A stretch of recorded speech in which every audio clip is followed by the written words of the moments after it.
Hi guys, how's it going? Hi Joyce, how are you? Mute. Okay. Oh my goodness, I have so much stuff out on my desk. It's insane. I need another desk. Or I just need less stuff. Oh, anyway, so how you doing, Joyce? One of my loyal followers and commenters. I bet some of you guys thought I wasn't even going to show up, huh? I did push it back an hour. And that's only because I was up working on a new project until about 7 o'clock this morning. Anyway, let's see. I don't think I'm going to need my keyboard too much. So you guys want to see what I was working on? And then we'll talk about the puzzle purses. Oh my God, these puzzle purses are so addicting and they're really fun. Oh, that's so sweet, Joyce. Hi, Kay. How are you? How you doing? Hi, Jonesy. I do want to say, well, I'm going to wait until I want to wait and see how many people show up. I do want to say, if you ordered one of the Reader's Digest journal kits, excuse me, I haven't put them together yet. And it's because I've just had too much crap out all over the place. I have all the stuff that I showed you guys in the last video. I have it all on one little rolling shelf thing. And yeah, so it's all in one place. It's hard to explain. But anyways, I don't have them put together yet, and I feel a little guilty about it. So just saying. I am doing okay. I got a steroid injection in my hip last Tuesday. So it's been like, what, 10 days ago? An interesting experience, I have to say. I don't know if any of you guys have ever had an injection in your hip with like an 8-inch needle, but it was kind of scary. And I'm one of those people that, like, when I'm really nervous, I make jokes, you know? And anyway, so it was, yeah, I was laughing and joking and talking to all the people that were in there until he pulled out the needle. And then I just like shut up. And I was like, oh my God.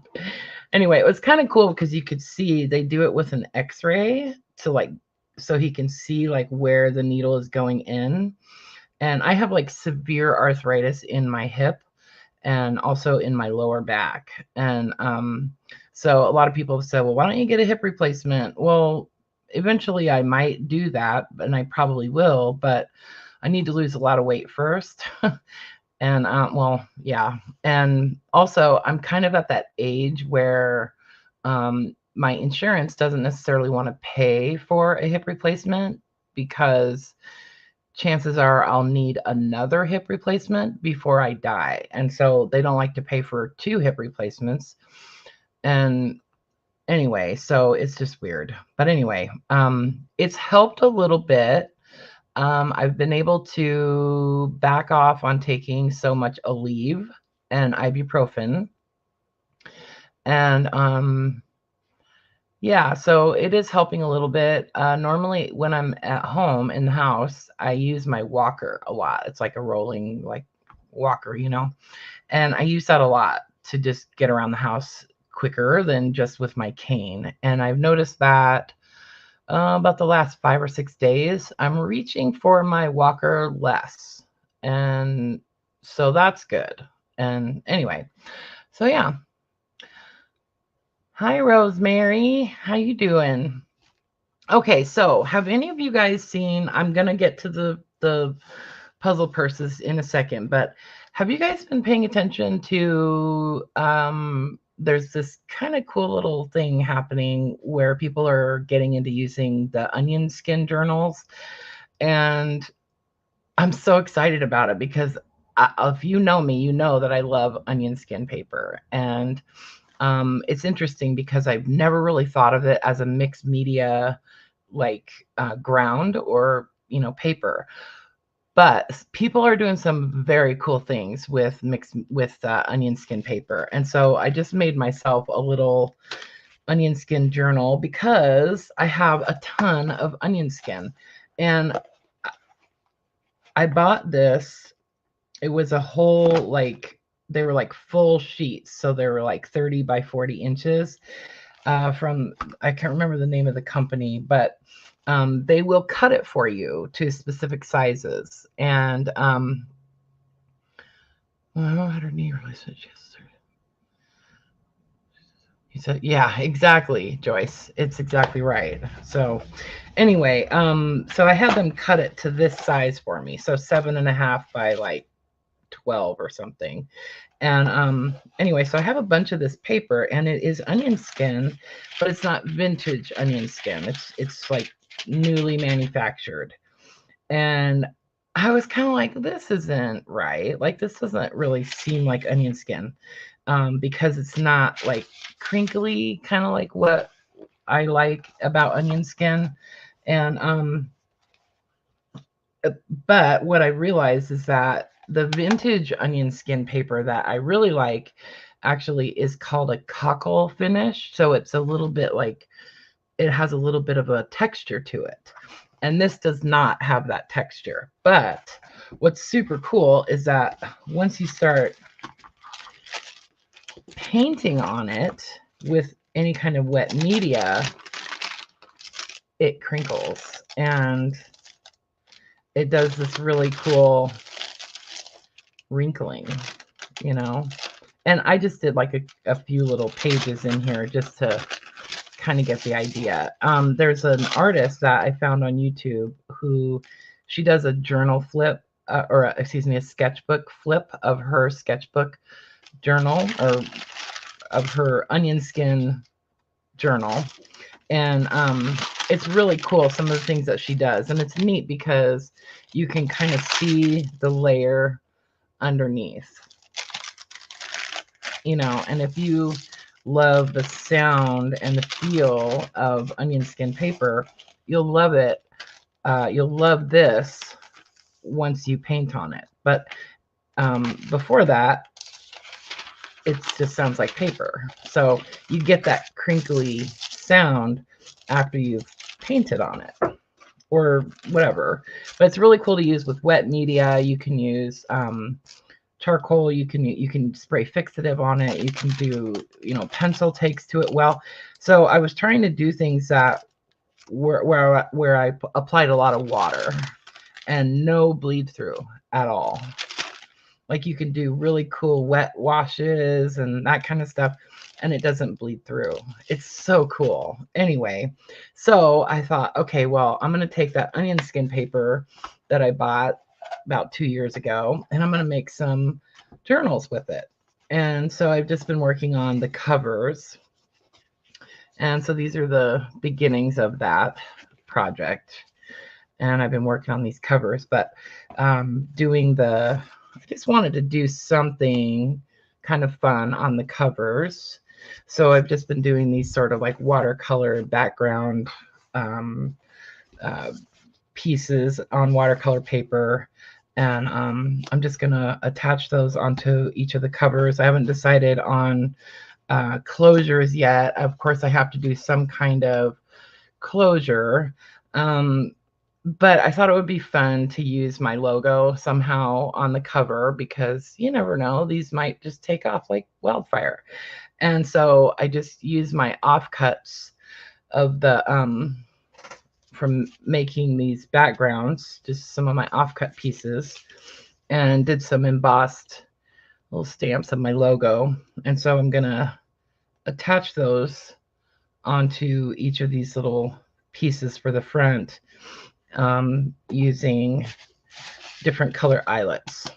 So yeah, so that's what I've been working on, and I'm trying to decide if I want to do the longer logo that says 2 silver oranges like that, or just use my little tiny one. What do you guys think? I sort of like just a little tiny one because it's less obtrusive, you know. Anyway, so that's what I've been doing. And so I did all of these pieces last night with silver embossing powder. So yeah. Anyway, I think I've got 17 or 18 of these that I've made, because this is handmade paper that I got at Blick Art Supplies. It was a journal making kit that you can get from them. Well, I don't know if you can still get it from them, but that's where it came from. And I love the paper. It's really fun, and with that deckled edge. You like the longer one, Joan? Okay, so now that you guys are here, if anybody would like to put their name on one of those, I could certainly hold one for you. Just give me an idea of like what kind of color you like. There's, for the cover, there's greens, reds, purples, turquoise, that kind of thing. So just give me an idea of what kind of color you like. And I'm thinking I'd probably do those for $45, $50, something like that. Anyway, so if you want one, send me an email and I will invoice you and put your name on one. Okay. And here's my, whoops, I don't think I'm in the,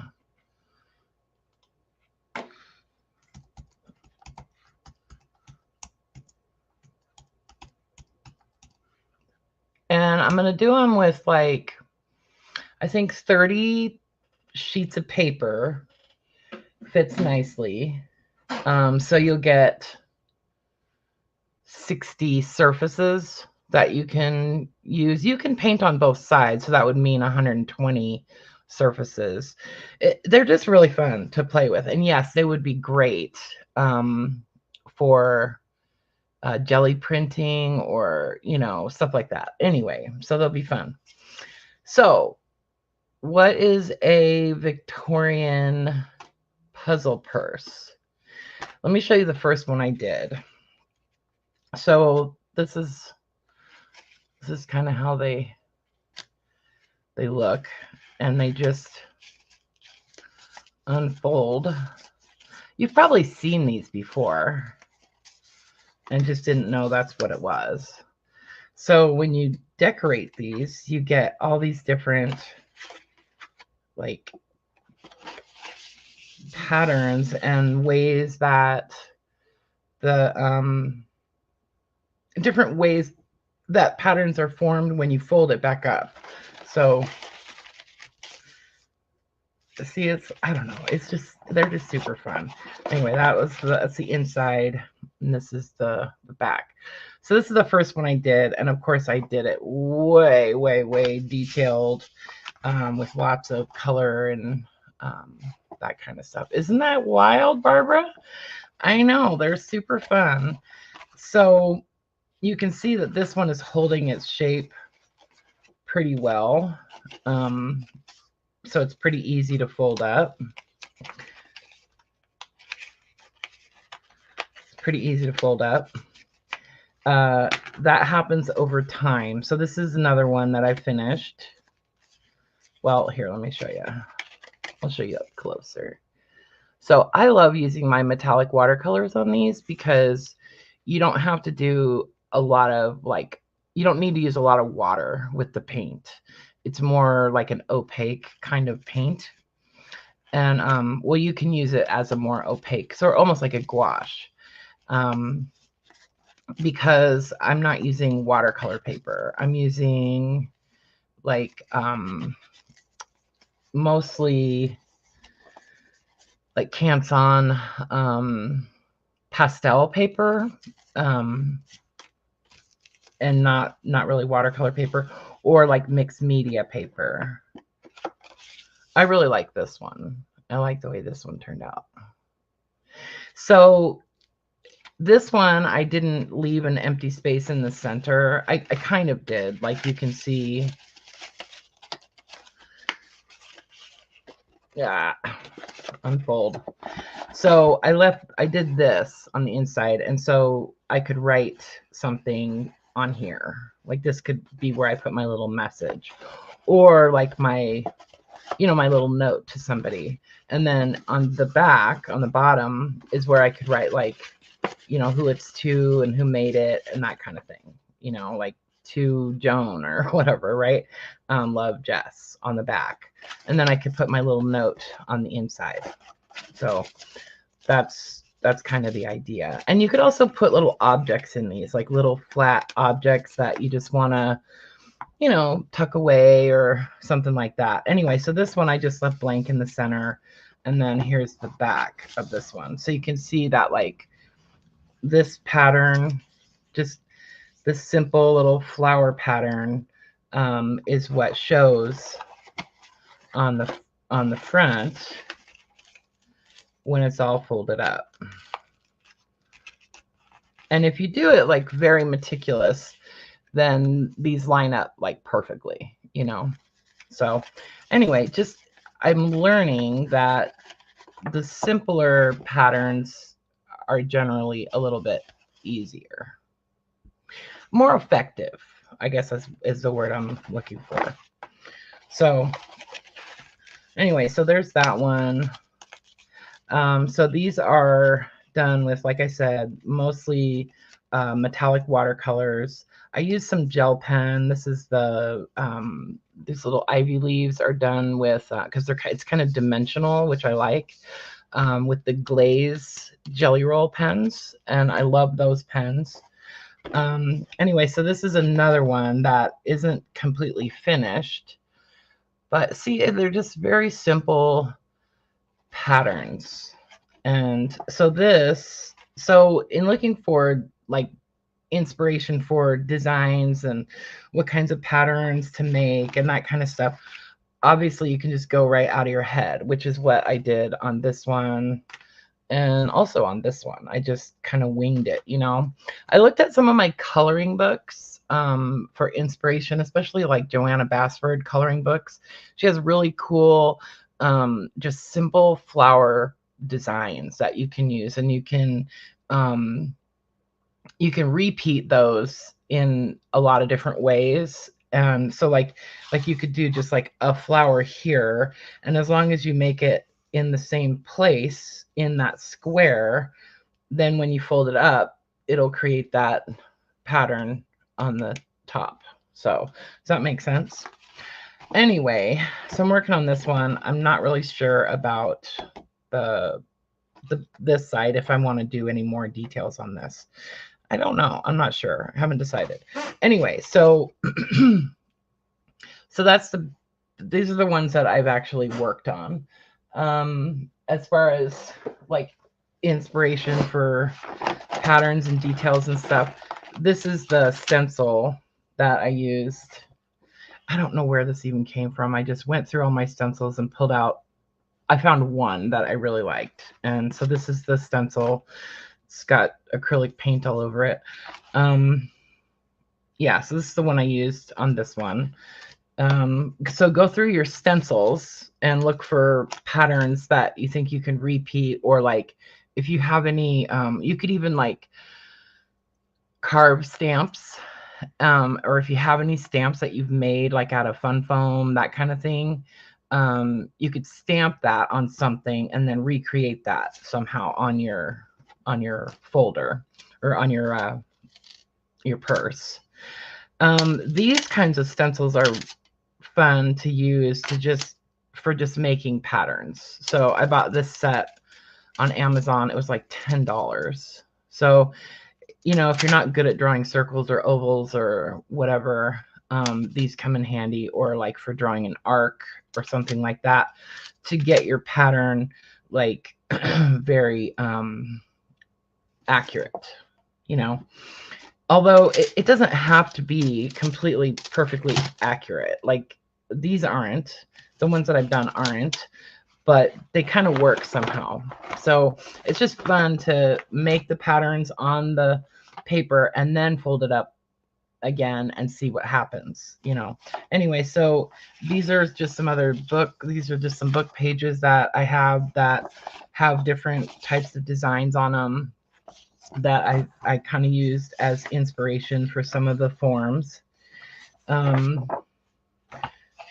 Yeah, this is yeah, so anyway, and then you can find things online where you can print them off and use them as, you know, you could just trace this on, like make that bigger and trace that onto your square paper using like graphite or white chalk works really well on this type of paper, on Canson paper. This is another stencil that I have for doing some dot painting. Zentangle patterns are fun to use. I did use some Zentangle ideas. So some of these books are fun for inspiration. This one is kind of cool. This one is just like all like squares with Zentangle patterns in it. So you could fold up your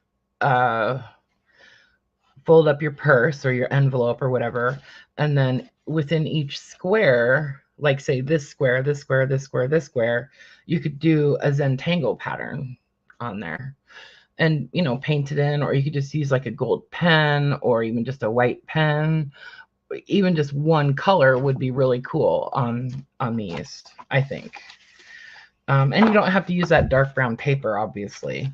And then there's other things like this where, you know, you don't have to use a repeating pattern. You could just make a cool drawing on there and fold it up and make that be the inside. And then when you give it to somebody, this is, you know, you could just say, this is what I made for you, you know. So this is a watercolor trace and paint book. So, and I bought it just because I wanted to have the line drawings, you know, and it's also like copyright free. So you can trace these and not get in any trouble. These are from a Dover book, an old Dover design book that I had scanned a long time ago, and I liked a lot of these little forms. So I think some of these would be fun to use, you know, and you can just scribble white chalk on the back of it and then trace over it with a ballpoint pen, you know, once you get it where you want it on your paper, and transfer it that way. There's lots of different ways to transfer images onto paper. So anyway, this is another one. This is just different nature patterns. So different butterflies and bugs and moths and stuff like that. So anyway, those are just some of the things that I had lying around to use for pattern ideas. I have this other Dover book that is like Turkish designs or something, and I can't find it, and it's really annoying. Anyway, I'm just putting this up real quick. Okay. So, what kind of paper? Oh, I wanted to show you this too. So this is kind of, these are not going to be puzzle purses. These are just pieces that I've been working on. Am I still here? Okay. Yeah. Oh, there we go. Okay.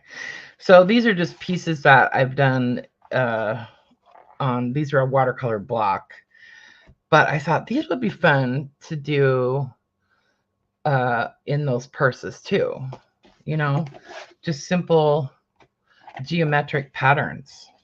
So anyway, and Celtic knots. I love Celtic knots. All right, put those aside. So what kind of paper?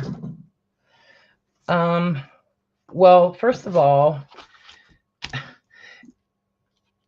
this is a 9 by 9 inch square.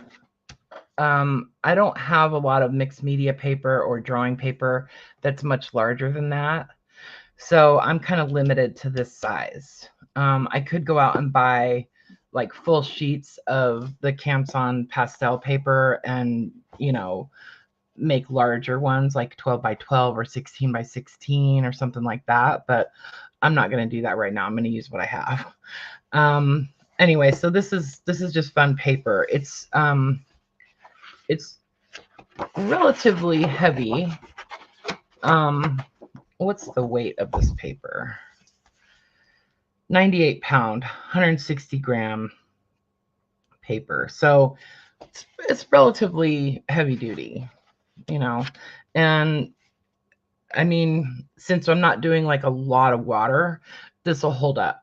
This will hold up fine. So anything that you could use gouache on would work. So this is Stonehenge craft paper. It's a little bit thick. It's a little bit too thick, I think. I don't think I've made one out of this. So this one is 250 GSM. So that translates to about 190 pound or 200 pounds, something like that. Now, I do have some lightweight watercolor paper that I've kind of searched for because I wanted watercolor paper that I could run through my printer. And this is pretty nice. Like, this is the thinnest one I've found, and it is actually watercolor paper, so it's got a sizing on it. So this is Strathmore watercolor, and it's only 90 pounds, so it's a little bit lighter than even this.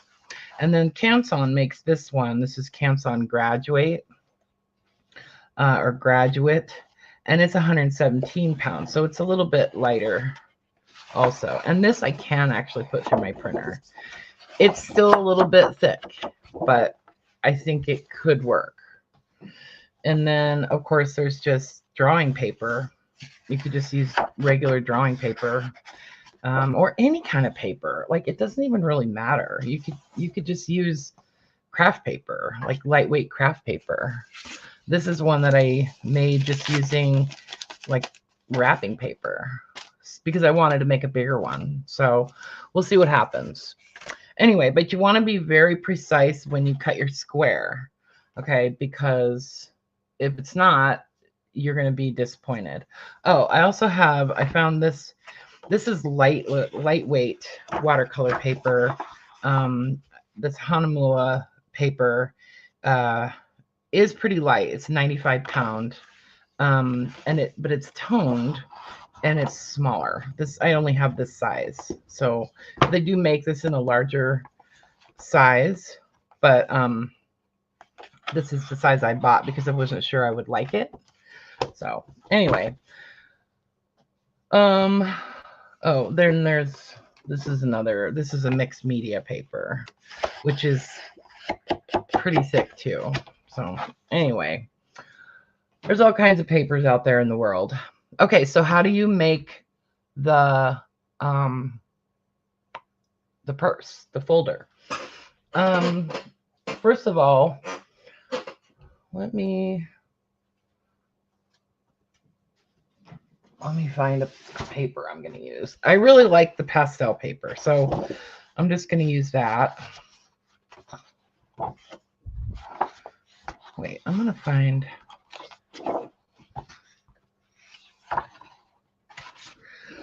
do one that's a little bit darker. And this paper has a nice tooth to it, right? So so it grabs the paint pretty nicely and it feels really good in your hands. Anyway, so I'm going to cut this to 12 inches or 9 inches because it is perfectly 9 inches square or 9 inches across. Line that up.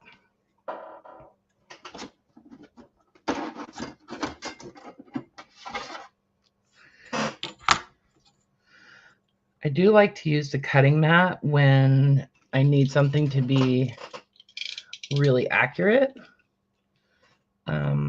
because don't necessarily trust the ruler on my paper trimmer. So, okay, so you want a square. First thing, cut a square. And then you're going to take one corner and fold it perfectly to the other corner. And I find it's better to fold the corner towards you rather than away from you, because it's easier to see. See, I didn't get that perfect. I've got a little bit of a overhang right there, see? But it's still gonna work. And then you really want to crease. Every time you fold, you really want to crease. And that's one of the things that really helps to make this, to make it easier to fold up. And then you're gonna fold in the opposite direction.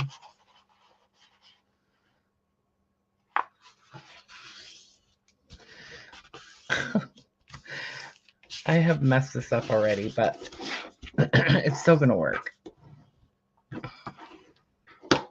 Okay. Then I fold it over. So those two folds went to the inside on that side. And now I'm going to fold it over, and we're going to go into thirds. So I used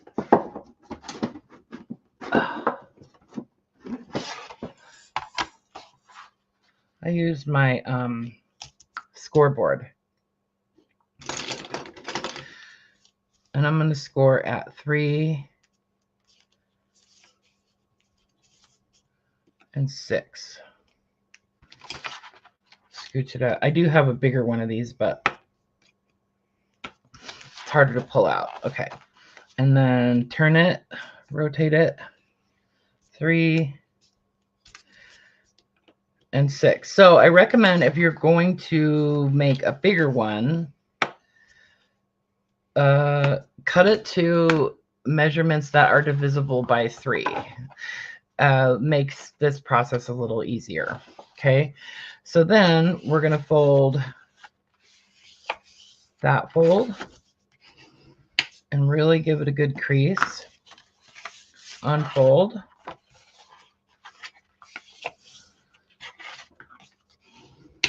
Fold that one in. And then we're going to fold all those creases, and really, it does look a little bit like leather. And there's also a, sorry, I meant to say something about that earlier, Joyce and Barbara. It does look a little bit like leather, and there's a treatment that you can do over the paint to seal it so that it's, you know, so it's not going anywhere. Okay. So you've got those folds, and then what I like to do is I like to fold it back the opposite direction and give everything a good crease again, going back the opposite way. You really want these creases to be permanent in your paper. So just breaking down those fibers quite a bit, and making them permanent is very helpful later on down the road.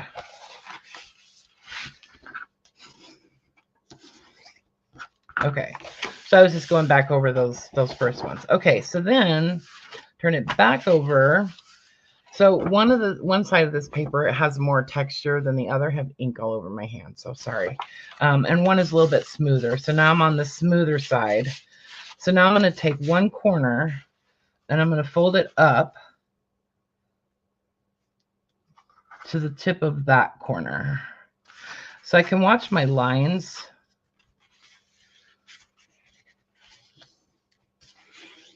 And make sure that everything lines up. Okay. and really give that a good score. Open it up. And you're going to go around and you're going to do that on every corner.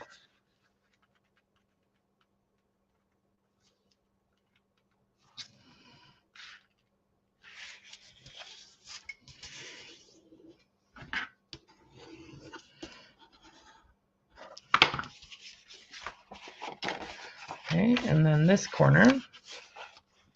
So like I said, I do recommend folding towards yourself when you're doing this, because it's really hard to see when you're folding away if you're getting it lined up perfectly.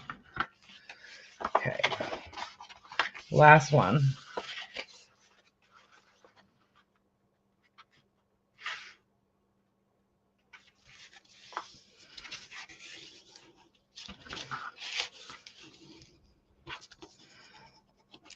Okay, now I'm gonna fold these back and score them going the opposite direction, just to kind of embed that memory into the paper.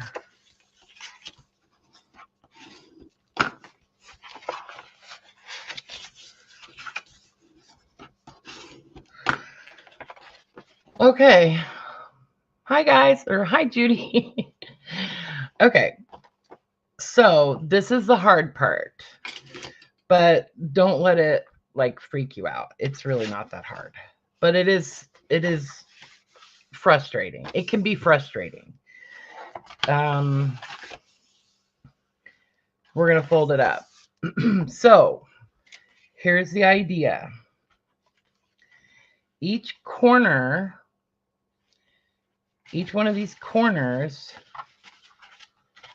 is going to go out. Okay? Because you remember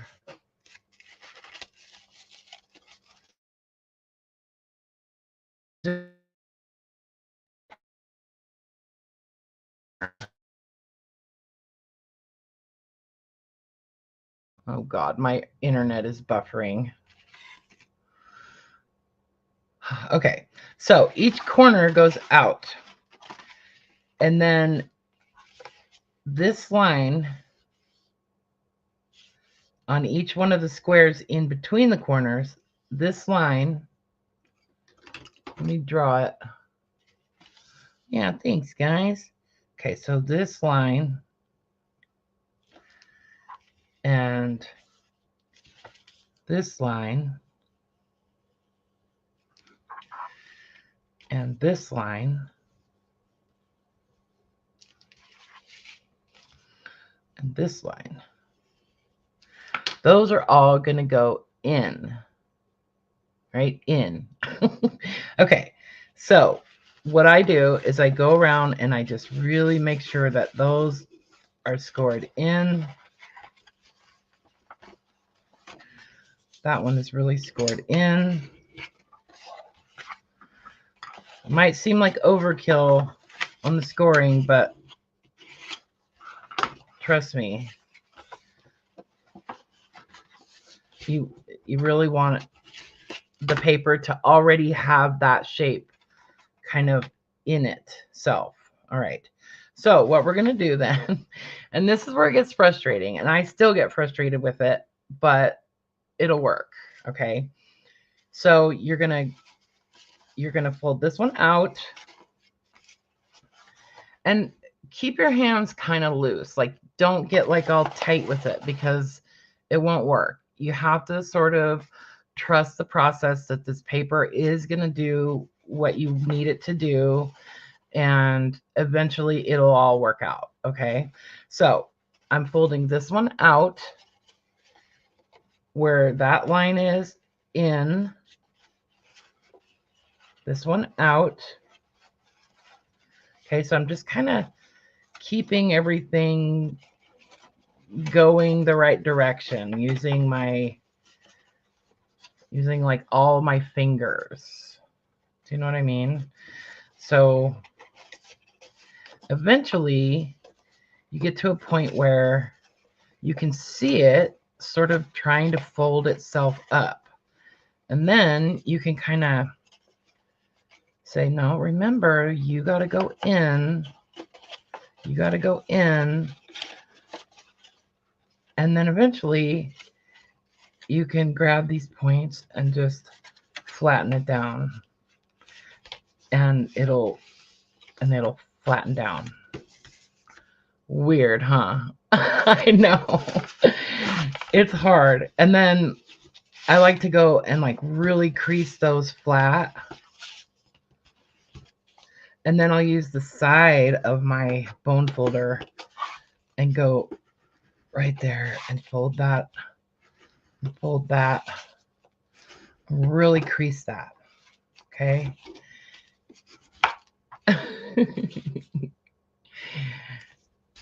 It is. It's interesting though, isn't it? Okay, so then you've got this shape, and then you can take one, you just take them, and it doesn't matter which one you start with. Just go like that. Fold them in just all around the circle. And then you take your last one and tuck it under right there. Done. I got so upset the first time I tried to do this. I was so mad at myself. I was like, oh my God, I can't believe that anybody ever gets this to happen. But I'm telling you that creasing really makes it work. By building that memory into those certain creases, going the right direction, that's how you make it work easily. I mean, relatively easily. You know what I mean? So anyway, so I've made a bunch, and I just, you know, one night I just made up a whole bunch of them in different colors. This is that craft paper that I showed you. And I think it's a little bit heavy, but I mean, it'll work. It's just kind of thick. And what happens is, you know, the paper starts to break down. If it's too thick, it'll start to break down, like in the corners and stuff, like where it's under stress. That'll start to break down. But I don't really, I mean, it's just paper, you know. So I think that could be cool, you know. I mean, it could be kind of grungy if you wanted it to. So anyway, and then here's another one that I made just out of a 12 by 12 cardstock. And all I had was white. So anyway, so I have a big one. And you can see, like, this one has that memory. So, like, I could just take these sides, start pushing them in,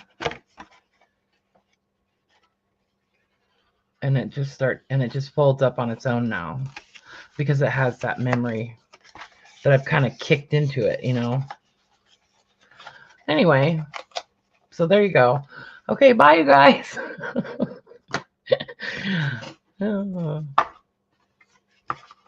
Yeah, so pretty fun. I was thinking we could start on one. I really like this color, that kind of deeper, like sienna color.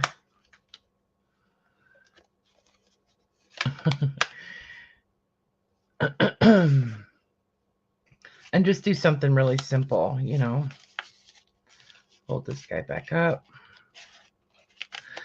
No idea what I'm going to do with these guys, but they are fun to make.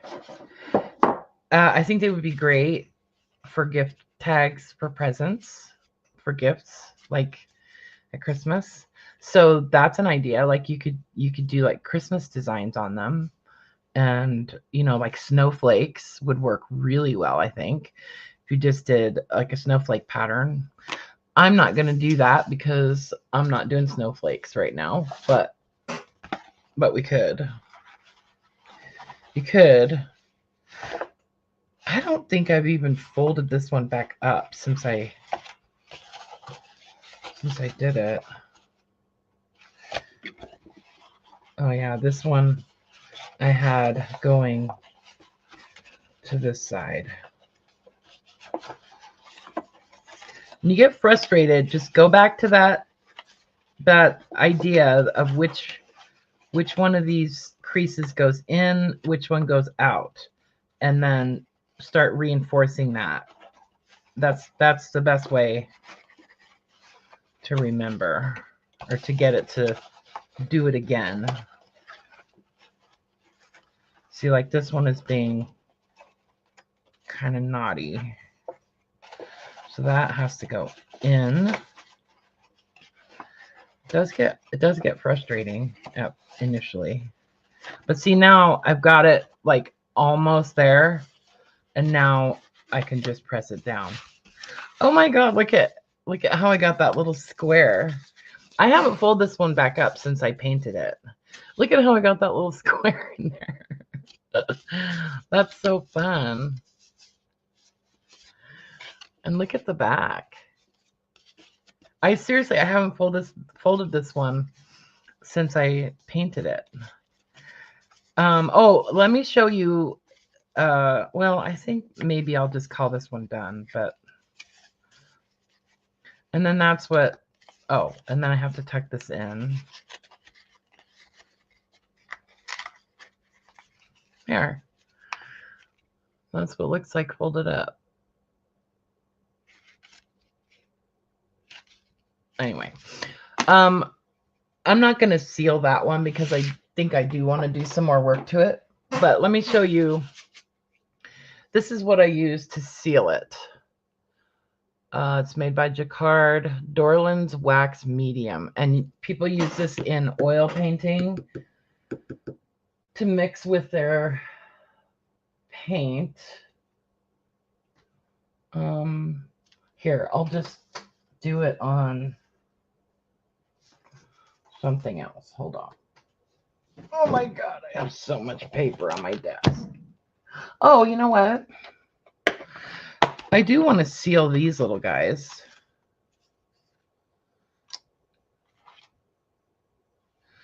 Those are pretty small to be trying to show you guys anything to do with it, but it doesn't really matter how big it is. I just want to show you kind of what I use to apply it. Let me get a piece of scrap paper. So these little guys.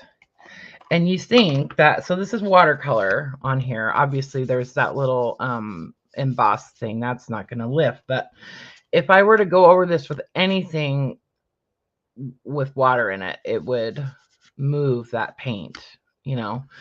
But this doesn't have any water in it. It's all wax. So you can see it's like, it's really smooth. It's almost like chapstick, kind of. And it feels like it's wet. It's super weird. But it's not. It's not wet at all. So I just have this little makeup sponge in here. And you could see, like, I've gone over all of those painted pieces, and it hasn't hardly picked up any of the paint at all. Like, mostly what it's picked up is probably graphite from the pencil that I put on there. So anyway, so I just get a little tiny bit on there. Doesn't take much at all. And then you just spread it. And I'm going to seal all those pieces that are going on the journals too. So that's it. And it will, you can feel it on the paper. You can feel it once it's applied. And it does deepen the color a little bit on the raw paper, you know, as you would expect. Like, I know I took them all off, huh, Laura? Anyway, they're in my purse. I took them off when I had an MRI, like a month or so ago. Because have you ever had an MRI? It is the weirdest thing. I've had a few of them, but they always ask you like if you have any metal in your body, and I don't. And she didn't seem to be concerned about my rings, and so I was like, okay. And so they started doing it, and all of a sudden, like all my rings were like vibrating. It was so weird. So I like pushed the little button, and I was like, my rings are vibrating. Like, are they going to burn me? And she goes, no. She goes, you can leave them on, She goes, we just need to know if you have any metal inside your body. And I was like, okay. Well, I took them off because it was just bizarre. They were literally like just vibrating like super fast. It was weird. Anyway, so I took my rings off when I had that MRI done, and I haven't put them back on. Anyway. So that's it. It's just, and it's waterproof. It's so weird. Here, I'll show you. I'll prove it to you.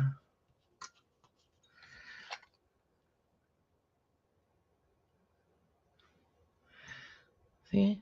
Water just rolls right off. It just rolls right off. It's so weird, and that's totally dry. Anyway, and then you have to let this dry. You have to let it, like, really dry.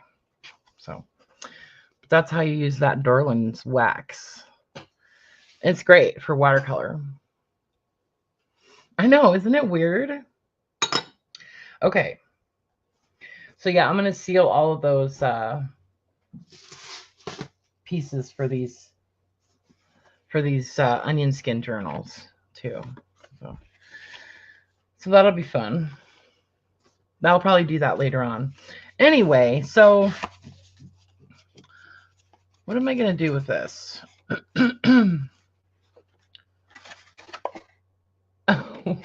Wow, weird. Wow, I know, huh? Okay, so to actually work on this, I do want to kind of flatten it out a little bit. But you can see, like, I didn't fold this exactly perfect. Like, I had that weird little overhang, and it still worked. So, but you do want to try to get your folds as precise as possible.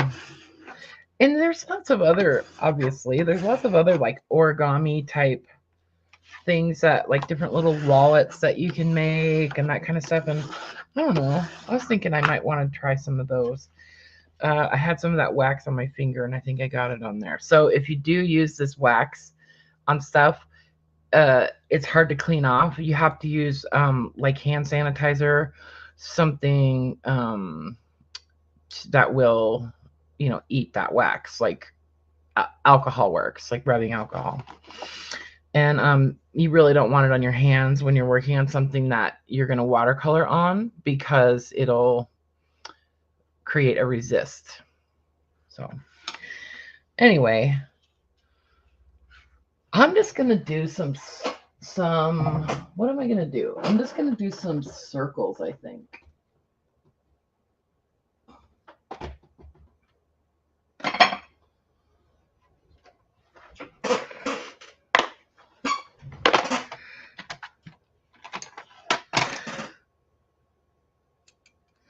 So this little guy, oh, you really need to, I need something.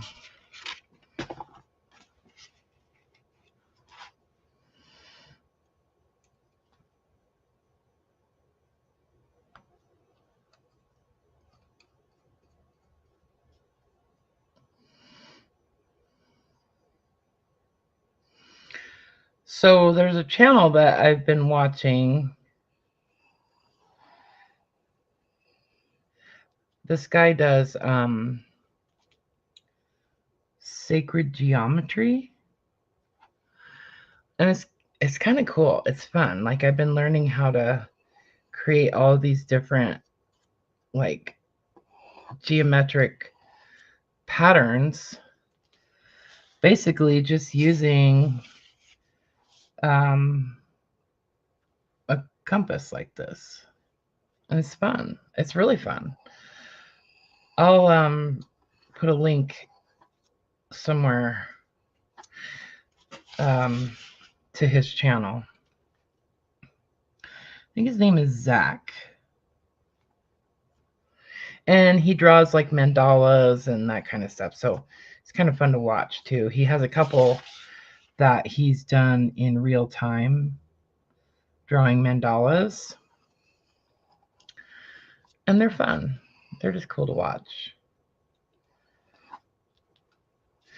So on these outside circles or these outside squares, I think I'm just going to do like a checkerboard pattern. Let's see. So these should be, yeah, 3 by 3.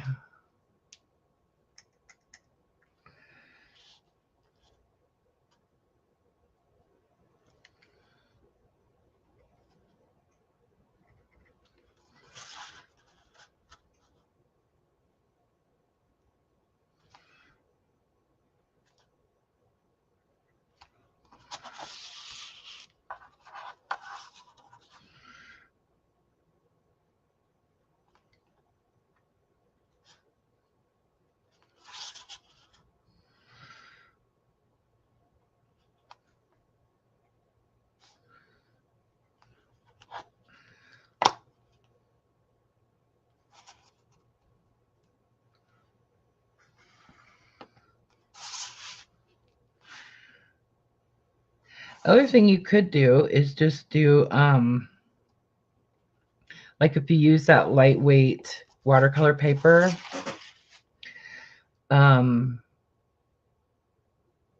just create like a watercolor background and then just doodle on it.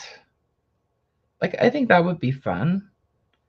Just doodle on it and make that like the inside of your envelope, and then maybe do something more graphic on the outside. Oh, thanks, Barbara. It probably would work with vellum. I don't have any vellum, so I can't really try it. But yeah, it probably would work with vellum. Try it, like with some heavier, just any kind of paper. You know, I mean, just because paper is made for a certain type of medium doesn't mean that's what you have to use it for. Like we use photo paper for, I have to turn one of my lights off when I have my camera on because it creates this horrible glare. So sometimes I have a hard time seeing without it. Anyway, I need to get some new glasses. I really need some glasses. Does anybody know how much it costs to get an eye exam at Costco? Can you get an eye exam at Costco?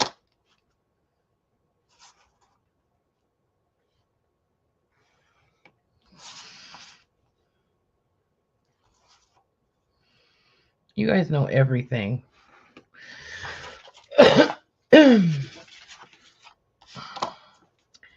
Everybody knows. I just always know that, like, if I ask a question, either on a video or in a live stream, somebody knows the answer. Because you guys are so smart.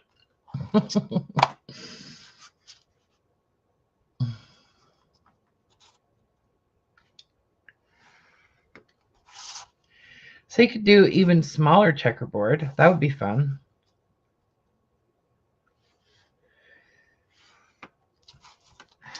So then I just start pulling out all my art supplies, which is crazy. Oh, I got something new I want to share with you guys. It's really weird. It's like one of the weirdest. It's just super weird. You know, I'm obsessed with metallic watercolors, right? So Have any of you guys tried that the Schmincke bronze product? It's so weird. Have I mentioned that it's super weird? Really? Very affordable. Okay. Well, one person's affordable is sometimes different than another person's affordable, but you can get an exam there. Okay. Well, I might do that because I'm gonna just break it to you guys, break it down for you. At the moment, I am on state medical, Apple Health, they call it, right? Here in Washington State. And it's because my income has just dropped, right? Anyway, so I qualify for Medicaid basically. And so I got like into this sort of like network of healthcare people here in Washington. It's called Chaz Health. And it's like a community health organization. And it's really cool, like top notch. Okay, like they have taken better care of me than Kaiser Permanente ever did in like 20 years. So yeah.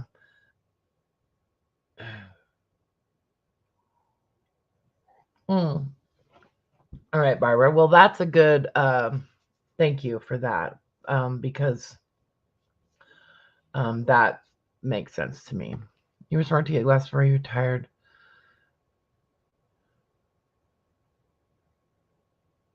Okay. Well, anyways, so I don't know what Zenny is, but what I was trying to say is that I get sidetracked easily.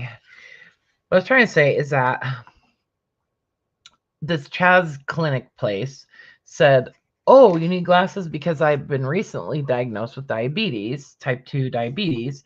And yeah, that definitely affects your eyesight. And so she said, "Well, you need to get an eye exam." I said, "Okay, well, I'll get an eye exam, but I don't know how much that's going to cost, and I don't really have money for eye exams." So she said, "Well, I'll refer you to this organization, blah, blah, blah. They'll find a provider that will accept your insurance, and they'll reach out to you." Well, they found somebody, and then, yeah, so the first available appointment with one of the only providers in my area that takes my insurance is 6 months out for initial exam. I'm just like, okay, well, it's just ridiculous. Anyway. Yeah, so your eyes don't really change. Well, the thing is I have astigmatism too, which I already know about from years ago. But now my kids want me to start playing video games with them, and I can barely read anything on the TV on those video games. Hi, Tamar. How are you? So can you guys see my little design? Okay. So I'm just going to get some paint out, and I'm just going to start painting some of these squares because that'll be fun and super easy. So this is my Paul Rubens metallic watercolor set. It's not my favorite, but it's definitely affordable. I think it was like, when I bought it a couple years ago, it was like, I don't know, I think it was like $50 or something.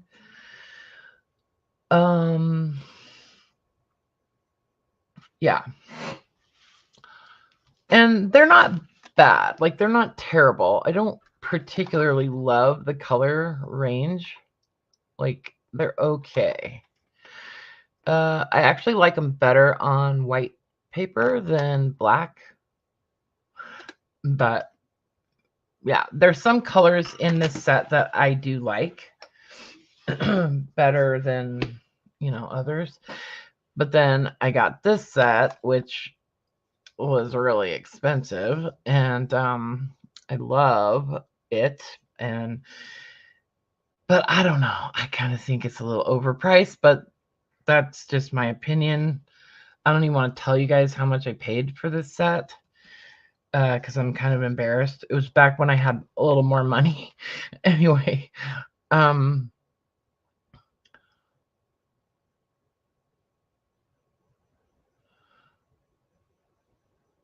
yeah, exactly.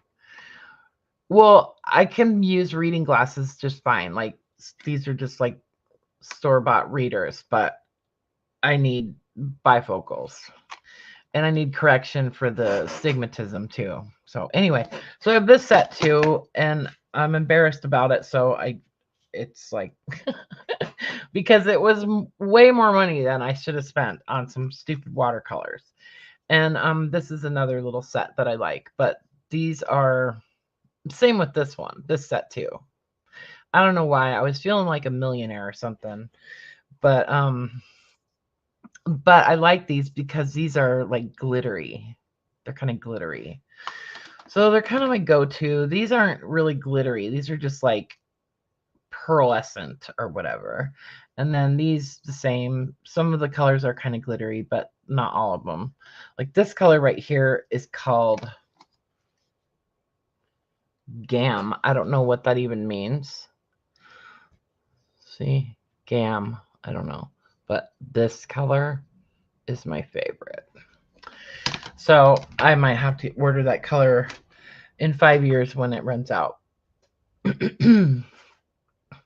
Because they last a long time.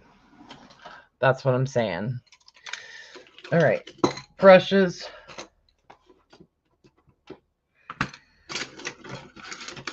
Too much stuff on my desk all the time. So I bought this set of, I bought a box of these Weck canning jars. If any of you guys are into canning at all, they're kind of cool, right? Like, they're super fancy canning jars, but and they're, you know, they're just kind of ridiculous, honestly, but they're cool. See, they have their fancy lids, and then there's a rubber gasket that goes on there, and then that goes on, and then these clips that clip it down to seal it, you know, and they work great. You can even use them in a pressure canner or whatever. Well, I had a box of them in my craft room, and I hadn't even used them to can with. Well, I think I'd used like 4 of them for something. Anyway, so I had like 8 left, and they were in my craft room with all my other canning stuff. And I dropped the box like on the floor and broke like half of them. And yeah, and chipped most of the rest of them. So I decided these are now going to be my watercolor jars. I know, right, Laura? I love the colors too. I love all the colors. Okay. But what is kind of nice about these is the lids stop the cats from drinking my watercolor water. Just saying. Jimmy, see, like, here's one of the lids. See, it's cracked. And I can't use these for canning anymore because I dropped them all, and there could be like super fine cracks in them that I don't see. So I can't use them for canning because I dropped them on the floor. Anyway.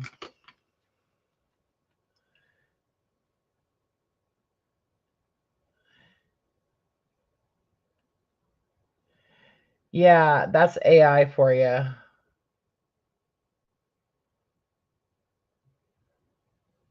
AI is so freaking weird to me. It freaks me out.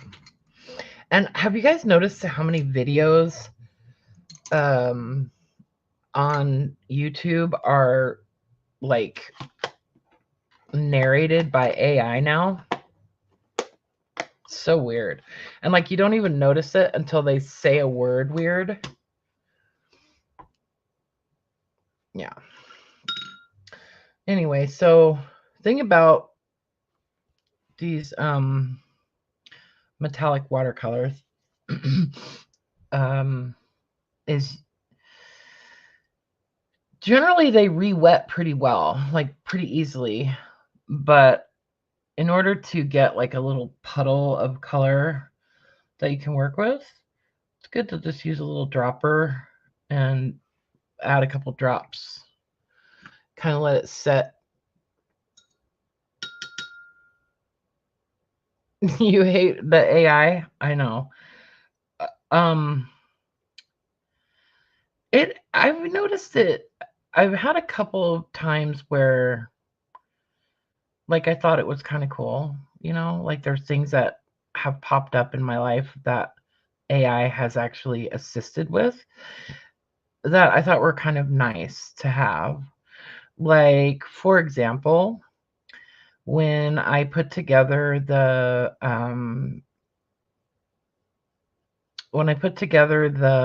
GoFundMe for my granddaughter, and I was writing the intro for it. Okay, like kind of like the, like the cover page or whatever. They have AI available on their website to help you with that, which is pretty cool, And so like I wrote it, and then there's a button that says click to preview or whatever. And so I clicked it to preview it, and then it said, if you like, we can have AI look at it and see if it has, any suggestions to make to like improve it, or spelling errors, that kind of stuff. And so I said, okay, as long as you don't like want to come in my house and do anything. But yeah, so it did, and it was cool. Like I was happy with it, and it did help. It suggested adding some punctuation in one particular place, and then kind of like flipping a sentence around so that it made more sense. Well, it was more like, didn't make more sense, but like, so it was easier to read for like anybody. Because I have a tendency to, I don't know, like I talk weird. I say things I sort of talk in like Yoda speech sometimes, accidentally. And I do that when I'm writing, and I don't really mean to, but if that makes sense. Okay, Barbara. Well, thanks for coming over. It was fun. I know it's a little late for live streaming, but I promised you guys that I would do it. So here we are.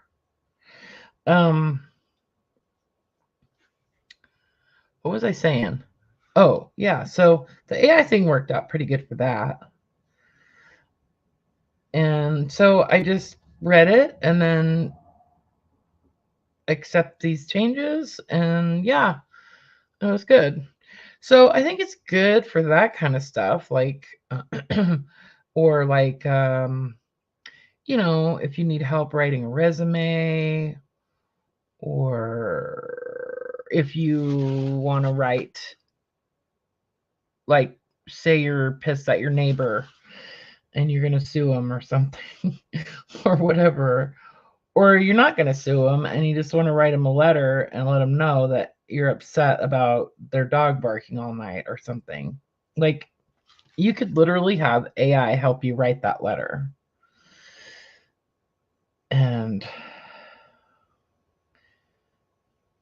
you can even ask it to give it more of a professional sort of legal feel, or you could have it sound more neighborly, you know, and that kind of thing. So yeah, like it can do all kinds of stuff. But I think it's helpful if you know how to use AI. So I think the AI people need to help people not be scared of it and understand what it can do in a non-threatening way and teach people how to use it. Because I don't think it's going anywhere.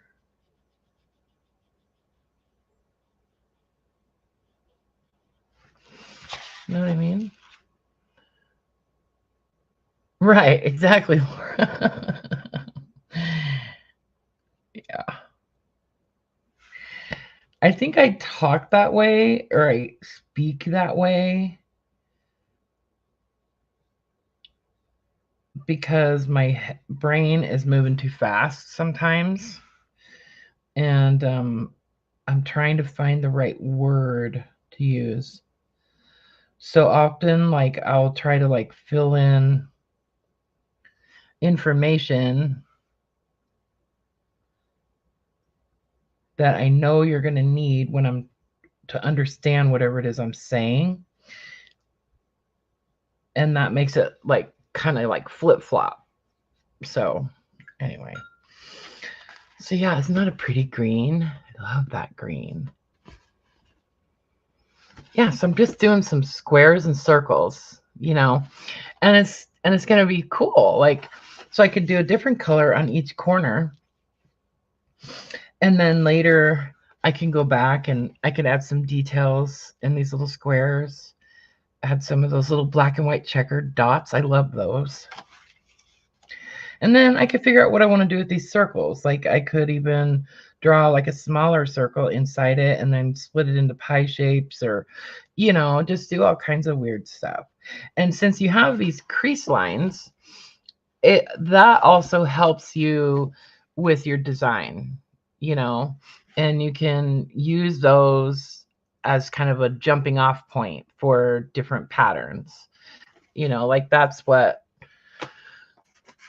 happened with this little flower, you know, like I just, okay, it's a triangle shape. How could I make a flower or whatever? And this was just hand drawn. Like I didn't, was not a stencil or anything. And, you know, just by using like your eye to make sure that things are in the center, and then this one, and then that one in the middle, you know. So you can use those crease marks as a guide for your design. And then it's fun to realize, like I didn't know, you know, like I didn't fold this up to see what my patterns were going to look like. Don't obsess about that, is what I'm saying. Like, just do your patterns and then be surprised when you fold it back up and see what it looks like, you know. Otherwise, it just, I think it would be just overwhelming if you're constantly trying to, you know, lay out your designs based on what it's going to look like when it's folded up. Don't worry about that because it's going to look cool regardless.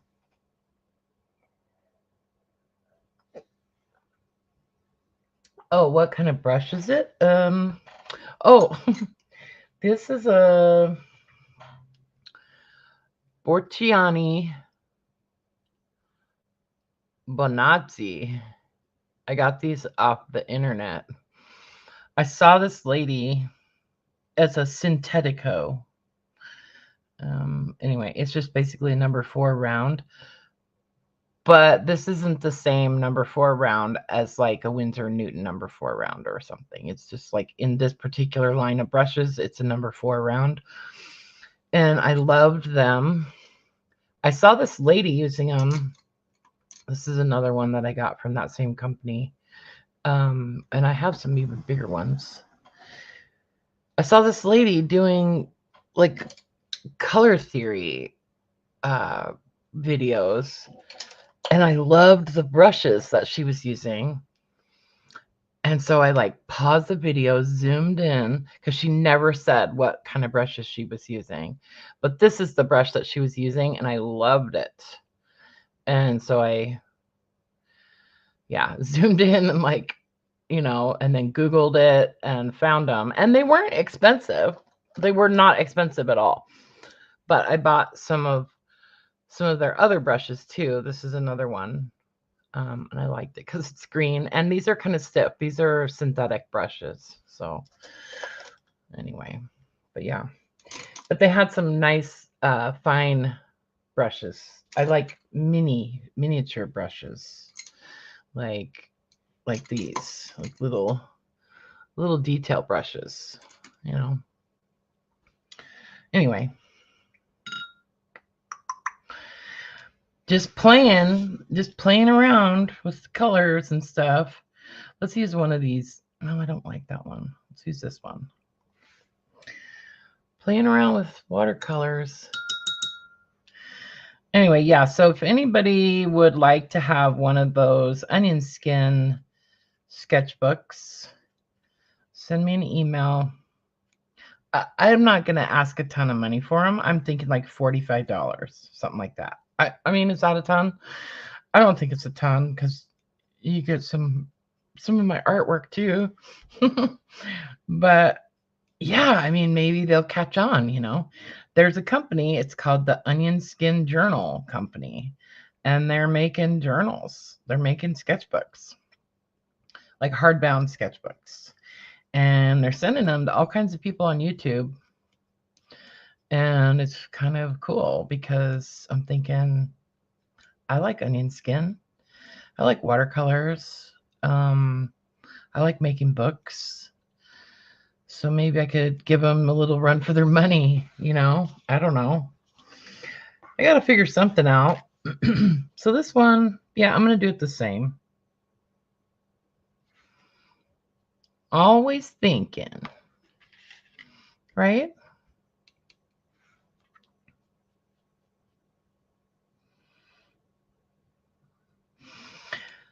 What else? What other advice can I give you guys about doing this? Do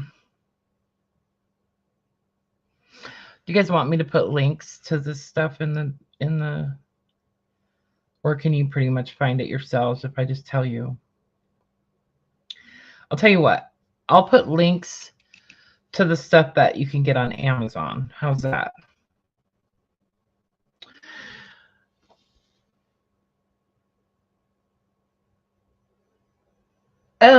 So yeah, you can paint on it. Like, yes, you can. And it will run a little. And it'll crinkle. But it's cool and it's fun. So I would say you want to I will find that channel with that lady who kind of inspired me to make this journal. I'll put a link to her channel because I want you to see the kinds of things that she did in hers, just because I just think that the onion skin paper gives you, it's a good way to kind of free up your, like your tightness, you know, like if you are kind of a control freak about paint and water-based media, you know, because this is very controlled, very restrained, you know. This is not, right? Like, and I think that being that this, when you start applying, well, let's just do one. I'll show you. Let's do one with watercolor, with metallic paint. So I think like a fluffier sort of brush, maybe. Let's use this color that I'm using. So like,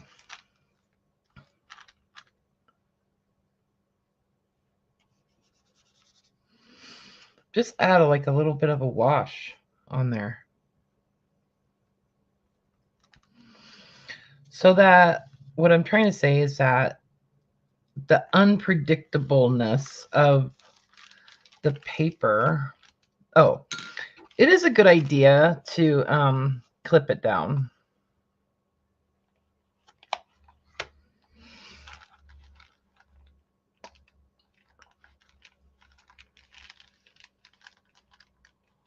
Okay, I'll add links.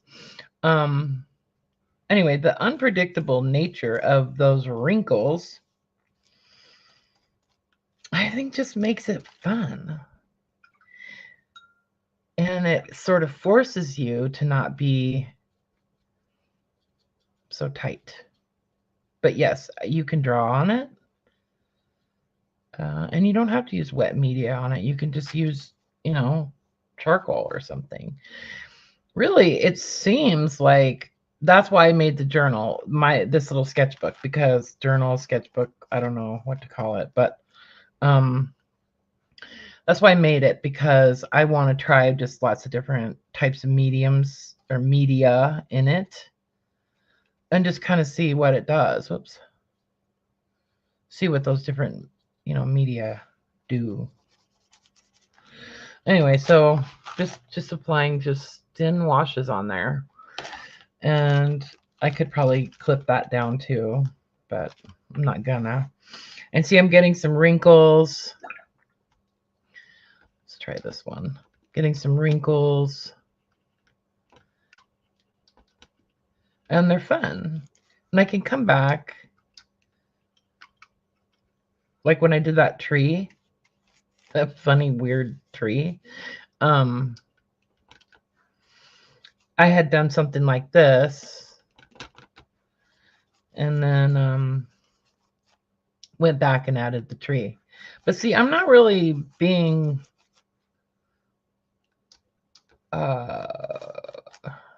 skimpy with the water. I'm using as much water as I want. I'm just trying to create like a little bit of a washy, pretty background, you know? But yeah, it'll run. But then when it dries,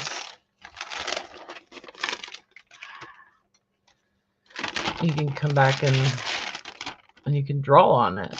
But you'll still have a little bit of wrinkliness. And once it gets wet, like it changes the whole texture of the paper. It's so weird. So cool. So anyway, I like to pull that back. But you could dry it with like a hair dryer or something. But that looks pretty cool actually.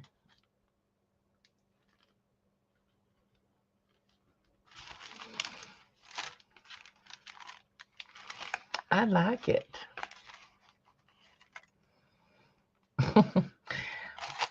Does anybody remember the story of that? Laura, do you remember the story of what I explained to you guys one time about why I always say that? I like it.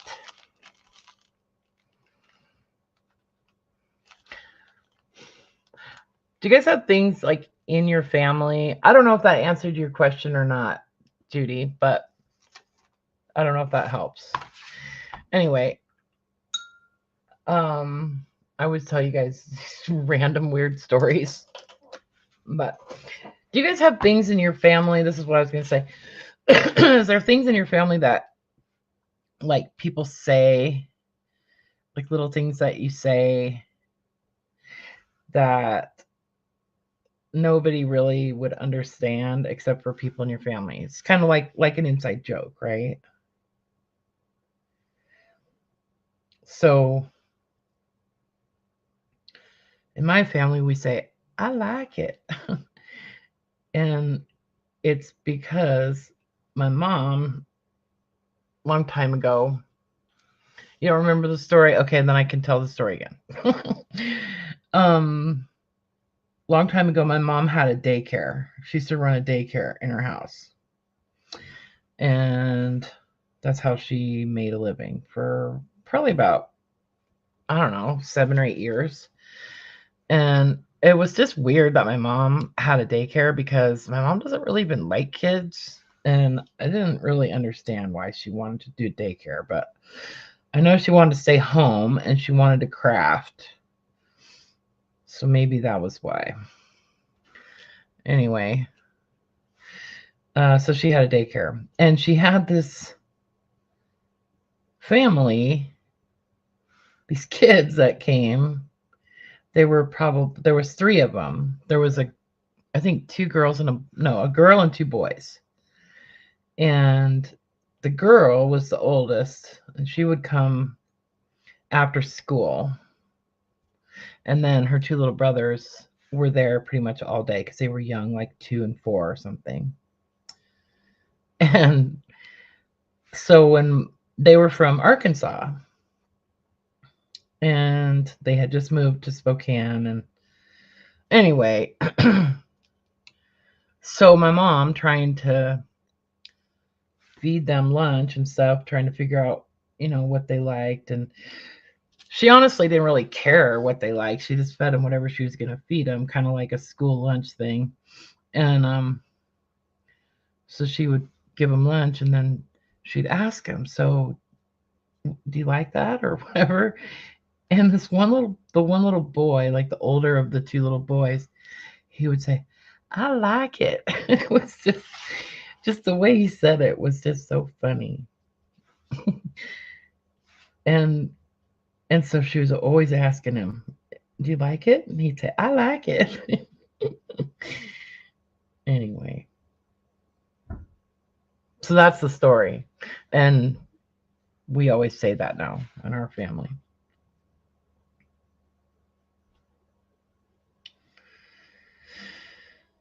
This silly.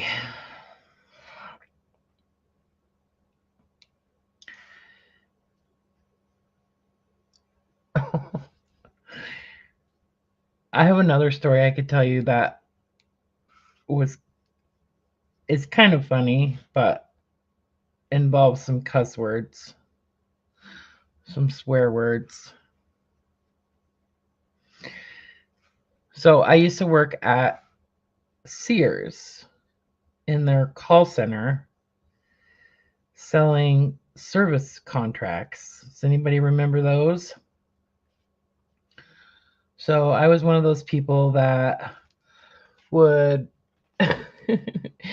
yeah, so now whenever I say I like it, you guys will know why I'm saying it like that. Anyway, so I used to work in the call center selling service contracts, and I was one of those people that would call you after you bought like a washer and dryer. And even if you bought a service contract in the store, like we would call you and see if you wanted to add a couple years onto it, or if you wanted to add other appliances. So because you could buy those service contracts on appliances that you didn't even buy from Sears, and most people didn't even know that. So anyway, that was just a sales thing. So I was one of those people, and I would call people when their contracts were expiring and try to renew them at like twice the cost of the original contract. So anyway, excuse me. So so there was this chick that worked there that every once in a while, if you worked in this call center, and in any call center really, they'll have you, especially like in a sales environment, they'll have you go sit with other people that are like pretty good at it, like especially if you're struggling with something or whatever, and just to like hear how they deal with it. Anyway, so I went and sat with this chick. Her name was Candy.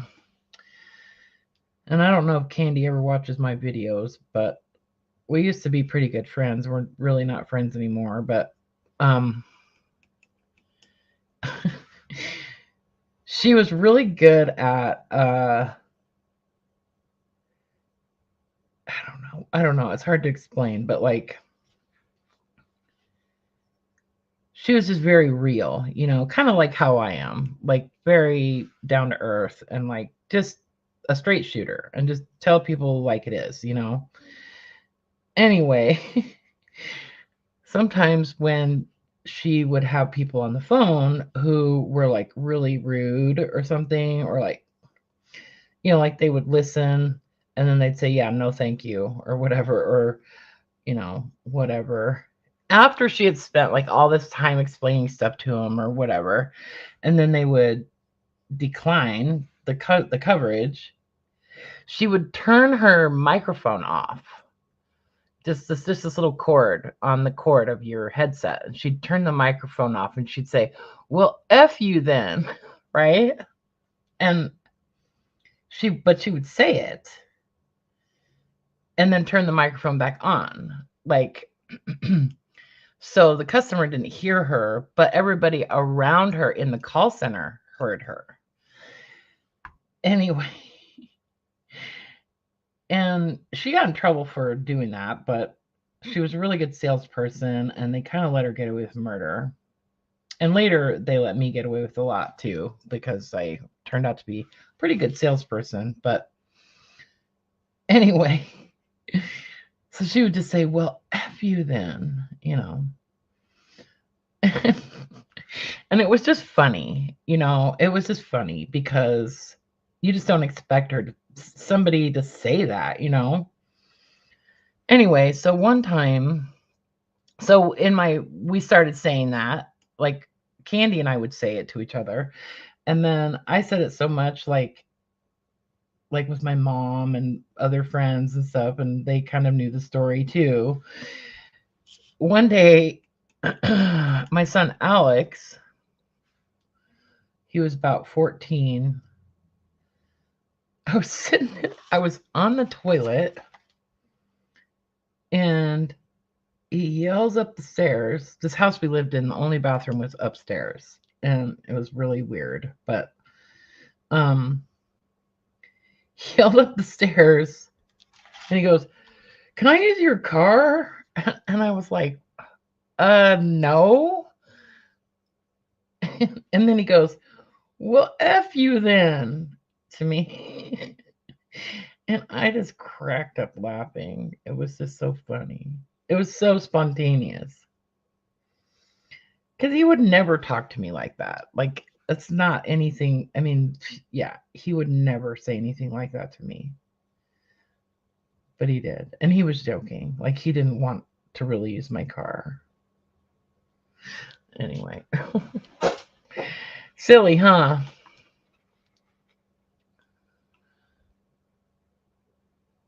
It's one of those stories that we like to tell in our family. Those silly little. Do you remember that time when Alex told you to F off or whatever? Yeah.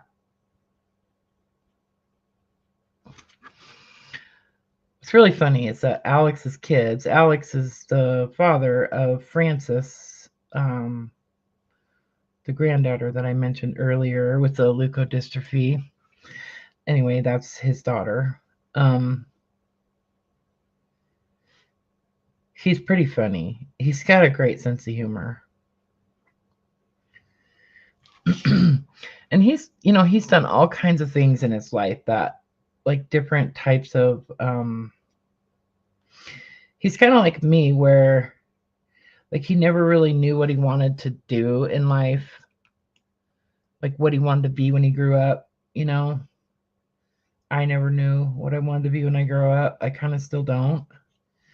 And so he just was always like, whatever he was interested in, he would just go with that and learn about it and, you know, train for it or do whatever. Like at one point he wanted to be a firefighter, and so he went to firefighter school and did all that, you know.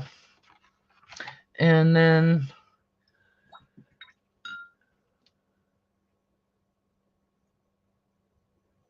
Yes, exactly, Laura. And then I would mass make things for my journals at work at Comcast. Yeah. Anyway, and then he became then he started working in coffee shops, and he got like pretty good at that, And I think he almost like wanted to like own a coffee shop or something, but that didn't pan out. And then he went to beauty school and became like a hairdresser,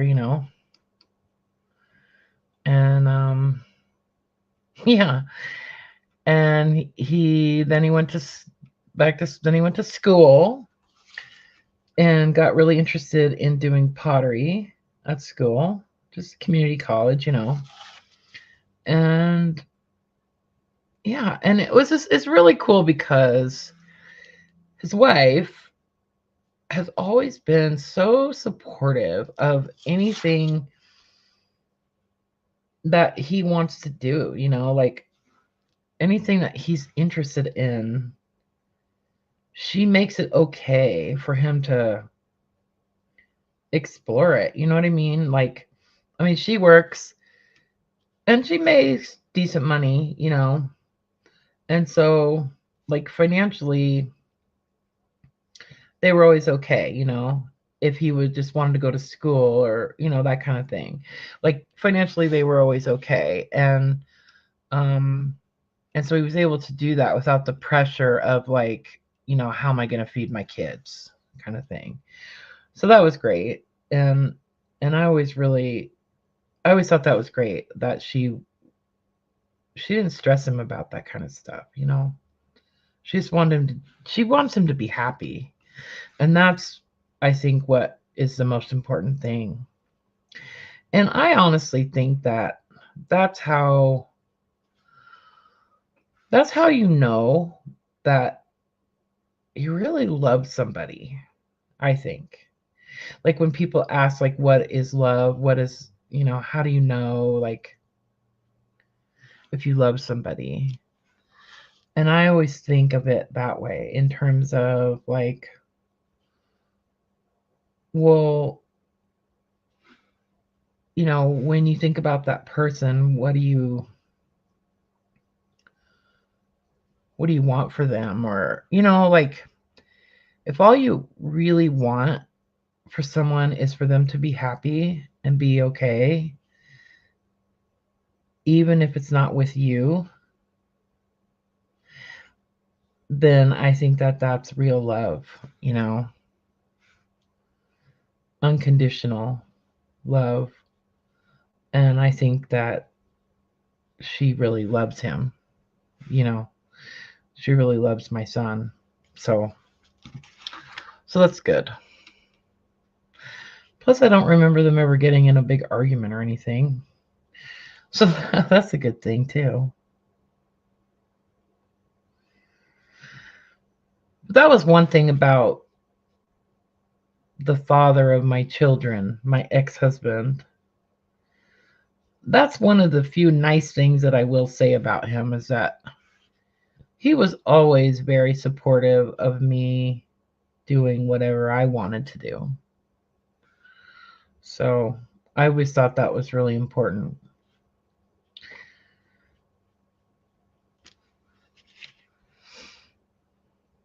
Know what I'm saying? So if you're with somebody that, is always like trying to get you to do something you don't want to do, then I think there's something wrong with that.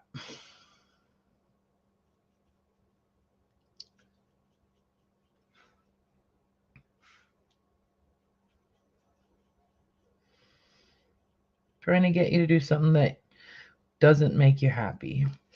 One thing I will say is be careful about getting stuff on the back, because that could be an issue later on down the road. So if you want to, one thing you could do is like kind of tape this down somehow, just like in little little spots. Like I have these just little pieces of art tape, and you could tape this down to some kind of a board, you know, even just like a piece of like tape it down onto this so that you don't get stuff on the back of it. And then when you want to work on the other side, you don't have a bunch of crap on it, you know.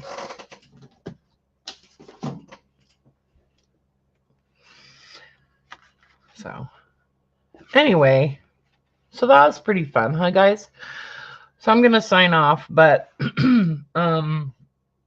yeah. So now I have all kinds of ideas about this, and yeah, I could take it anywhere, and you know, I could outline these. I could do little designs on these. I could paint a little flower on them, or you know, just all kinds of stuff. So I'll probably wind up doing all kinds of little embellishments on this one. And I like it. I like it. I'm liking it now. And I'm trying to make both sides a little different than each other, you know, so that it's kind of a surprise when you open it up. And also, like, at some point you see both sides, you know, like, no, I guess you don't really. Yeah, you do. I don't know. Anyway, it's just cool how I just like how the designs create a new design when you fold it up. So anyway, oh, anybody else have questions or concerns? So see that this one, I haven't sealed it yet, and so some of that watercolor is flaking off. Oh, I was going to show you guys that bronze stuff, wasn't I? I'm going to show it to you because it's really weird. Sorry. See, I get so sidetracked. Oh, the other thing that would work really well for these things is the Arteza metallic gouache. And I did a video or a live stream where I swatched these all out, and then so I just squeezed some into little pans and let it dry out, and it doesn't actually really dry 100%, which is kind of cool. But the metallic gouache from Arteza might not be terrible to use on these little guys either. So and that wax medium will just seal it right up too. So anyway, let me show you this stuff. Oh my god, did I mention how weird it is? So weird. So this is the box.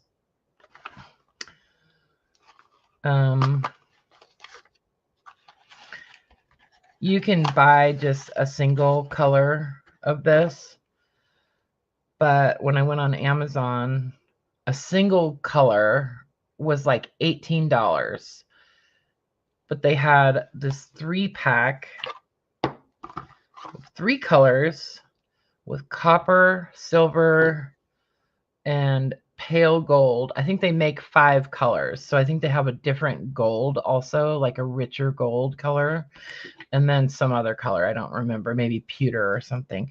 But these are made with real metal. Okay, so yeah, so that's interesting.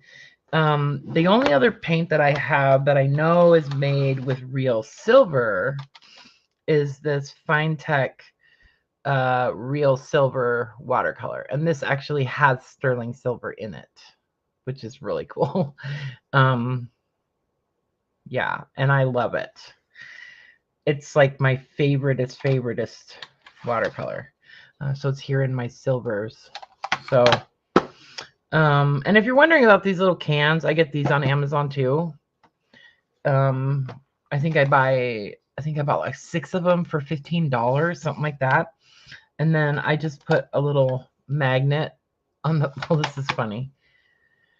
This has a button, and then it has like a really super strong magnet that I glued on there. Super glue. And I just put magnets on them. Some different types of magnets, just whatever magnets I can find. And then I also put magnet on my little swatch thing. It's all handy dandy. And then I can store these upright in a little box. So anyway, these are made with real metal. So since I like that silver so much, I thought, well, I'll probably love this. And I watched a couple videos, and apparently it has a binder in it that is water activated. This is a powder. It's not liquid. It's powder. And so the binder, which is what makes watercolors,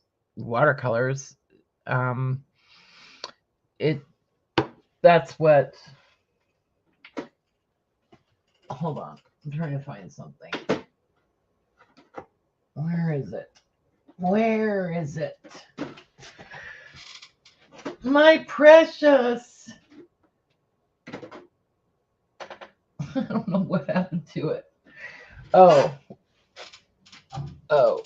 gum Arabic. That's what I was trying to think of. Gum Arabic. So this is powder gum Arabic, right?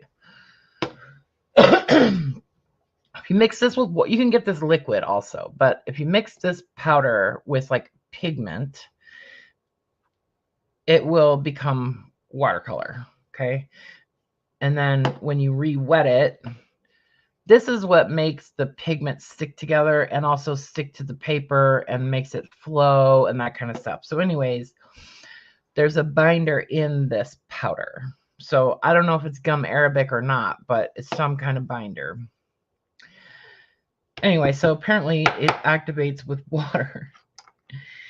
And see, it's powder. It's pretty fun. I mean, it looks really fun. It looks like pure gold, you know? Like, I don't know how much gold's in here, but it's gold. It's gold. But here's what's really weird. It's like, so I put some in this little, have these little containers. And I put some of the powder in there, like a spoonful or something. Just like a little bit. Like on the end of my palette knife, like about half a palette knife worth. And then dropped some water in there with the little water dropper. And it's like really weird to mix up. Because it gets like, see, it's like, it's almost like liquid gold leaf or something. Yeah, I don't know. Like, I haven't really worked with it, so I don't know how hard it is to control. But yeah, it has this really weird texture. But it's fun. See how it looks wrinkled when it runs down? You see that? So shiny. I mean, it's just like incredibly shiny. So this is what it looks like on paper. So this looks like metallic watercolor, but that's pretty intense. Like goldy gold watercolor, right? This is the silver and that's the copper. What's really weird is like when you rinse your brush. I'm going to use this dirtier water to rinse my brush, but see how I've got all that. You probably can't see very good because my autofocus is turned off. But anyways, like it comes off instantly off your brush. It's bizarre. I'm just saying, it's just interesting. So I want to play around with it and see what kind of things I can do with it. The silver looks kind of weird when you just look in the jar, but see, it doesn't look as shiny. I think it's good to make it into like a paste. That's kind of what I did with this. After I started with the gold and then just worked with it almost like a paste. So like add your powder and then just a couple drops of water. Work it into a paste. If you need more water, you can add more water, but it's just weird. It's just, I don't know, maybe nobody else thinks it's as weird as I do, but just interesting, you know?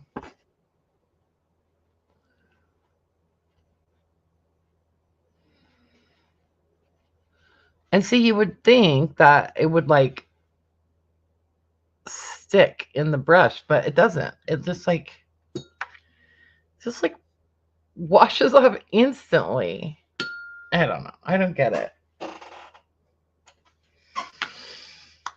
I don't get it. So I'm just going to keep a little bit. I'm just going to keep these little containers with the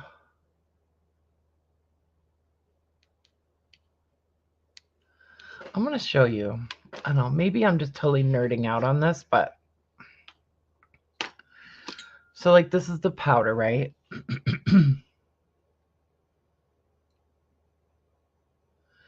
Add a little scoop to my container.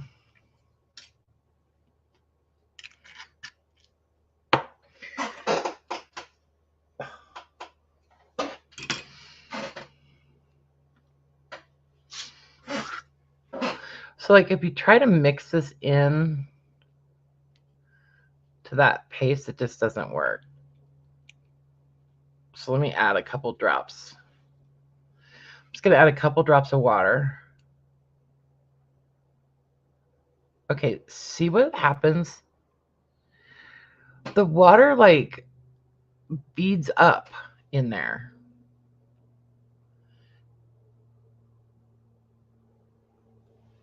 See how it like beads up? It's just weird. It's like it repels water,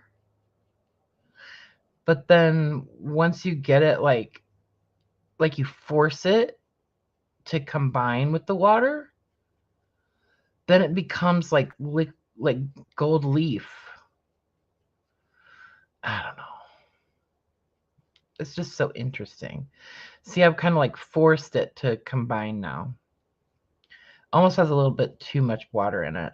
But you can let it dry out, apparently. Like you can just put it in these little containers, these little pans or whatever, and then just let it dry and then just reactivate it with water. And since it has that binder in it,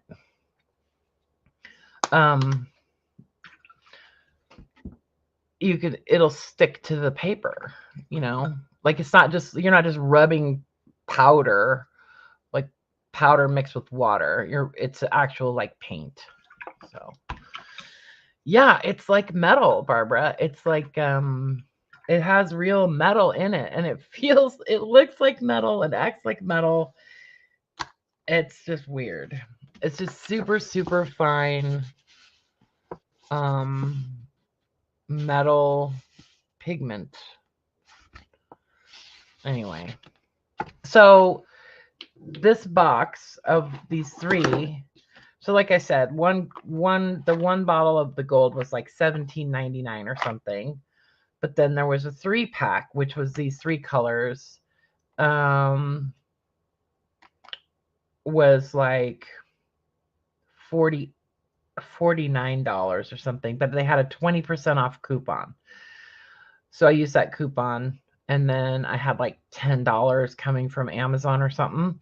So I used that. So I got it for like 30 bucks. So like $10 a bottle. Anyway, that was my gift to myself. I have this other ink. This is ink. This is made by, who's this made by? I can't remember. What's the name of this? Dominant Industry. And this ink is a trip.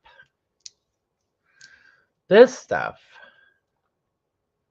This is like oil based. And it is like mirror. See it? It's a trip, but it's not water based. And so it's kind of a pain to use. You need like a solvent to wash your brush, and don't use this with like a dip pen unless you have some kind of pen cleaner or solvent, or any of your good brushes. Don't use it with your good brushes either. I learned that the hard way. So anyway, so I'm gonna play with those little bronze. It's called bronze, but they're not all bronze. See, like each one, it's just like the name of the product is Aqua Bronze. So I know, it's so fun watching YouTube, Barbara. Just watching YouTube. That's all I ever do is watch YouTube. But I watch weird stuff. Like I've been watching this lady who repurposes like clothing and stuff, you know, and upcycles clothing.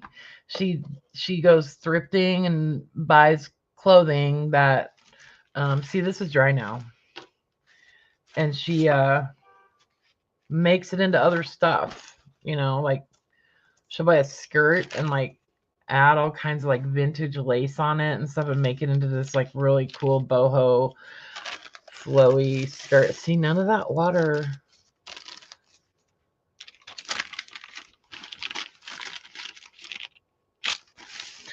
And if you wanted to, like, you could totally like flatten it out, but it's still gonna have that texture now. That's how you get the vintage texture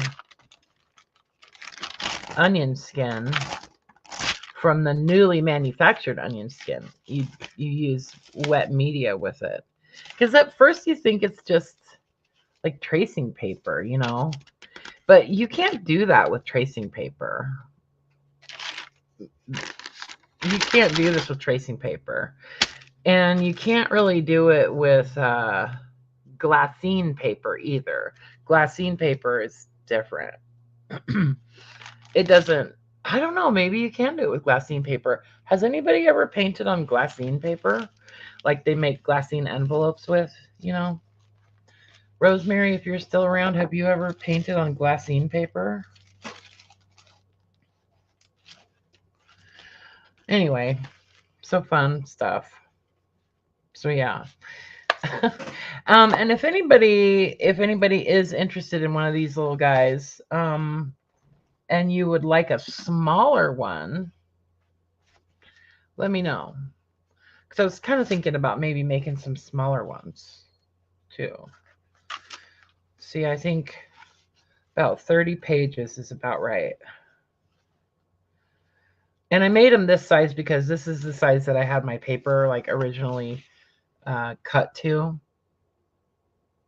Oh, you've embossed glassine paper. I'll bet that looks cool. Does it kind of come out like vellum?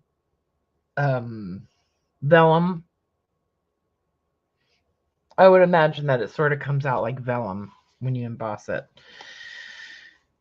Anyway, so you guys are mostly voting on the longer, skinny little logos on these, but I don't know. Okay, if you want a long, skinny logo, put that in your email, okay? silveroranges@zoho.com.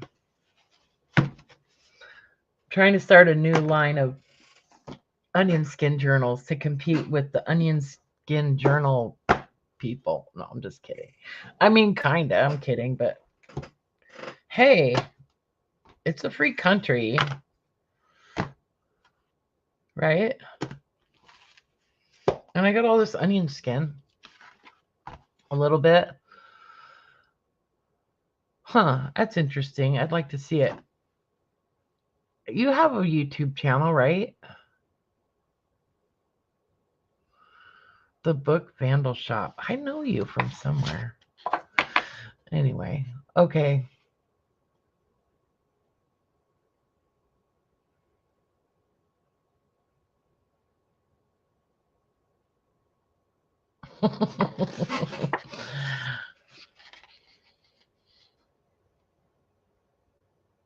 Don Meadowa. Or Meadows. Okay, okay. I do know who you are. All right. I have a hard time like remembering who people are based on their their real names and their screen names and their alter egos. So anyway. Okay, guys, I'm hanging up. I'll show you how this turns out when I'm all done with it. I might use some of this weird stuff on it. Who knows? What else? There was a couple other things I wanted to show you guys. Oh, the white. This was the other thing. If you really want to paint white over, like on here, you really want to get good white over any kind of watercolor or black, especially black. The P.H. Martin's Bleed Proof White. Just saying. It's amazing. Like, it's really the best. And it's real pasty. It's kind of like really thick. And so you just put a little in the cap, add a couple drops of water, stir it up with your brush, and then you can just put the cap back on. And yeah, anyway. Okay, guys, I love you. And I will see you next time. Okay? All right. Okay. No, you hang up. All right. Bye for now. I do love you guys.